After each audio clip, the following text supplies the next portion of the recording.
Bonjour, chers élèves. Le but de cette capsule est de vous en apprendre plus sur la numération.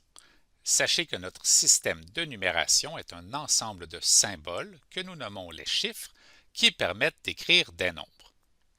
Notre système est en base 10, ce qui signifie que 10 unités est égal à une dizaine, 10 dizaines est égal à une centaine, 10 centaines est égal à une unité de mille, et ainsi de suite.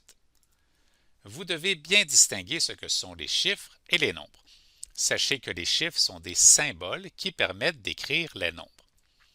Les chiffres sont donc 0, 1, 2, 3, 4, 5, 6, 7, 8 et 9. Par exemple, j'utilise le chiffre 4 et le chiffre 7 pour écrire le nombre 47. Quant à eux, les nombres représentent des quantités ou des valeurs, ils ont donc un sens. Par exemple, samedi, j'irai skier avec 3 amis. 3 est ici un nombre puisqu'il représente une quantité d'amis. Je serai en vacances dans 292 jours. 292 est aussi un nombre puisqu'il représente une quantité de jours. J'ai reçu 30 $ en cadeau. Ici, 30 est aussi un nombre puisqu'il représente une valeur. Et vous voyez que dans ces 3 exemples, les nombres ont un sens.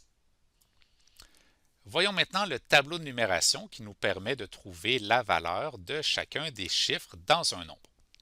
En commençant par la droite, nous avons les unités qui valent 1 unité, les dizaines qui valent 10 unités, les centaines qui valent 100 unités, l'unité de mille qui vaut 1000, la dizaine de mille 10 000 et la centaine de mille qui vaut 100 000 unités.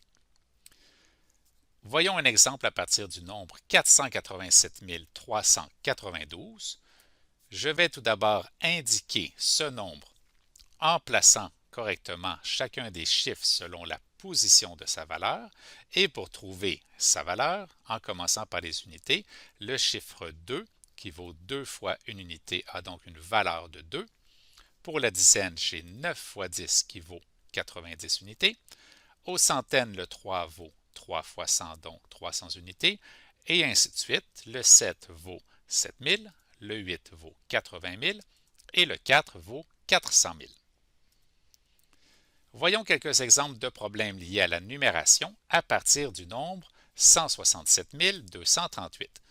Je vous invite toujours à indiquer votre nombre dans un tableau de numération. Et voyons maintenant quelques exemples de problèmes. Quelle est la position du chiffre 1? Je vais retrouver mon chiffre dans mon tableau de numération et j'observe que le 1 est à la position des centaines de mille. À l'inverse, nous pouvons demander quel chiffre est à la position des dizaines. Donc, je vais dans mon tableau à la colonne des dizaines et j'observe le chiffre 3. Nous pouvons aussi poser des questions concernant la valeur. Donc, quel chiffre a une valeur de 60 000? Pour avoir une valeur dans les dizaines de mille, je vais à la colonne des dizaines de mille et j'y trouve le chiffre 6.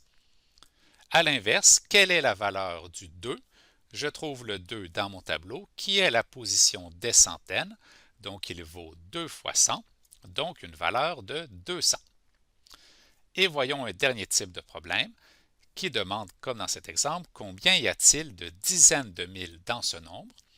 Nous pourrions tenter de répondre 6 dizaines de mille, mais cela répond plutôt à la question quel est le chiffre à la position des dizaines de mille? Il faut donc considérer aussi les positions à gauche de la dizaine de mille, dans cet exemple les centaines de mille, et une centaine de mille équivaut à 10 dizaines de mille. Donc nous devons aussi les inclure dans la question, et je vais donc additionner 6 dizaines de mille plus 10 dizaines de mille pour trouver qu'il y a 16 dizaines de mille dans ce nombre. Un autre truc est d'indiquer une flèche ou un crochet à partir de la position demandée et je vais indiquer les chiffres ensemble pour former un nombre. Donc le 1 et le 6 forment le nombre 16 et cela représente 16 dizaines de mille. Pour un dernier exemple, combien y a-t-il de dizaines dans ce nombre? Je vais utiliser le truc de la flèche que je vais indiquer à droite des dizaines et je vais combiner tous les chiffres à partir de la gauche pour former le nombre 16 723 dizaines. Et voilà, vous en savez maintenant plus sur la numération.